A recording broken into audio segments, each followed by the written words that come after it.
Welcome to a macro view, where we take an in-depth look at Roll20 macros and break them down in an attempt to make you a better macro maker. Thanks for joining me. My name is Jim. Let's get started.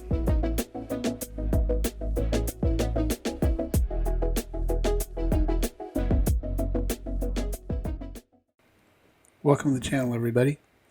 This video is ranged weapon attacks, and it is for those who like to stand in the back and shoot short bows and long bows and slings and crossbows and the such. It is almost identical to melee attack weapons. The main difference is that you are using a different ability modifier. So what we're going to do, if you haven't watched the last video, melee weapon attacks, go back and watch that, and I show you how everything is built. Then we're just going to jump right into using that as a basis. This video will be shorter, so it's going to be very similar. So this is our melee weapon attack, single melee weapon attack. So let's say that we have a short bow. So we're going to rename short bow, and we're going to use Zrager's dexterity modifier instead of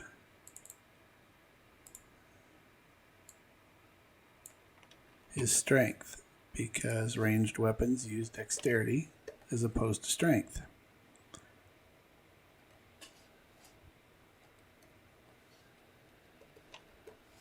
And then it's going to be piercing damage. And a short bow does one die 6. Okay, and that's really all there is to it, to change it to a ranged weapon attack. So again, the macro is built using the default template. That always starts with that. The name of the macro is short bow. The attack is a 1 die 20 plus Zrager's using this stat called to the character sheet. You're using Zrager's dexterity modifier added to the Roll20 and his proficiency bonus. And we always roll twice, as I stated before. It just is too much of a pain to have to ask every time whether you want to roll normal or with advantage or disadvantage. So we always roll twice, period. You can, if you're really adamant about wanting to ask someone if they want normal, advantage or disadvantage, a lot of the spells I can do that.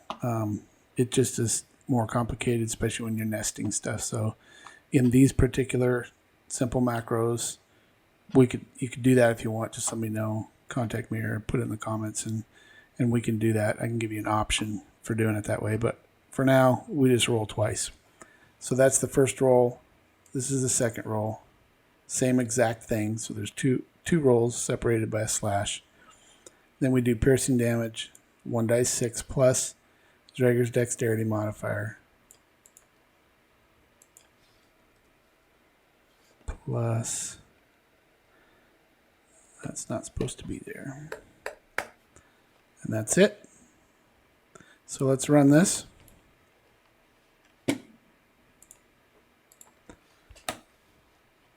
And there you go. Shortbow attack. That's the name right here. The first row is 2 attacks. You roll a 21. If you hover over it on the left, it says the system's going to roll a 1 die 20. It's going to add 2, which is his dexterity modifier, which is right here. That's the first stat call, is the 2 in here. And the second stat call is his proficiency bonus right there, which is a 4. So it rolled a 1 die 20, added 2 and 4 to that.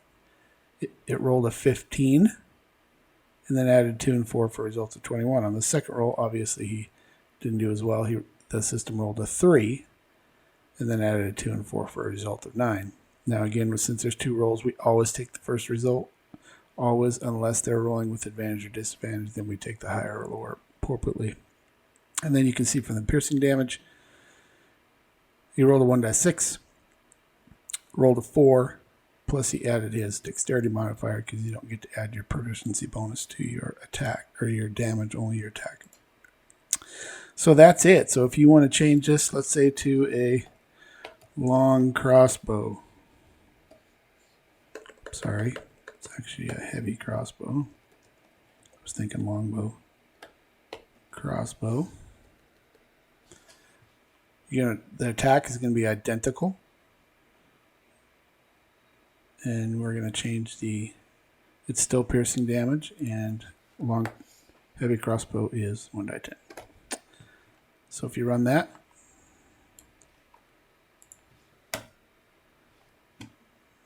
so he crit. 1d20, he rolled a 20, and he added 2 and a 4. Second one he fumbled. First one he crit, second one he fumbled. But you can see the green and the red appropriately. And then down here is 1d10 for damage, plus his dexterity modifier. And then he rolled a 2, plus the dexterity modifier, he only did 4 damage. So that's how you do a basic ranged weapon attack. If you're going to use this for one of your own characters or one of your players' characters, and you're using specific to them, then you would want to change where it says Zrager, because that's the name of our character. There's 4 instances in here, 2 attacks, and then the damage, because you're referring to 2 stat calls, 1 for his dexterity modifier and proficiency bonus on 2 attacks, so that's 4 calls, and then 1 on the damage, so that's 5 times you'd have to change the name to Zrager. So the other option of doing this attack is using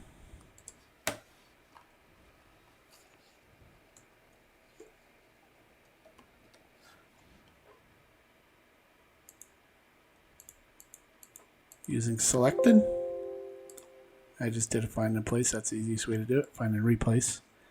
And again, this works for, if I try to run it without selecting your token, I'll get an error because it says you haven't picked a token. So basically selected is, it's going to run this for the token that is selected. So if we pick Zrager and we run this, we get that.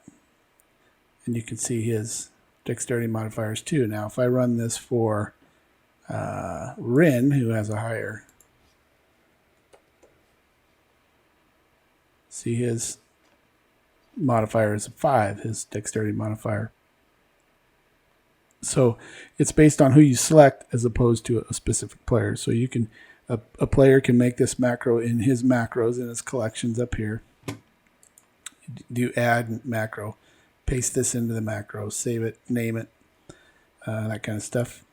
And then he can show his token action. That will show up on these buttons on top when he selects his character, so he can run it from up there. Or after he names it, you can click in bar and it will put it down here on the bar. So he can run that without having to click on his character. So if he wanted to put, if Zrager wanted to put this in a macro, he could do that and put it down here and run that ranged weapon attack without having to click on a token. So again, we cover that in several of the videos. Now, one note is that weapons that are considered finesse allow you to use your dexterity or strength modifier for your attack. And so let's say a rogue uses a rapier, okay? He has, obviously rogues have higher dexterity than they do strength, so he uses his dexterity modifier because the system says since he's using a finesse weapon, he can use his dexterity modifier even in a melee attack because it's a finesse weapon. So just keep that in mind. And then again, if you want a double attack, you're going to take from the first attack all the way to the bottom, copy it, paste it, change this to attack 1, change this to attack 2, and that's it. Run that. Oh, I didn't pick anybody. Let's pick Skeeky. Hit that. And there you go. First attack, 11 and a 10 for 8 damage, and an 18 and a 17 for 11. So if he's not rolling with advantage or disadvantage, being 11 and 18, in our game that would be a miss, and most likely that would be hit. So that's how you do a double attack. And that is ranged weapon attacks. It's very similar to melee weapon attacks. If you have any questions about walking through how it's built, go back and watch the previous video, and that does it. So appreciate you watching. Like and subscribe. We'll see you in the next one.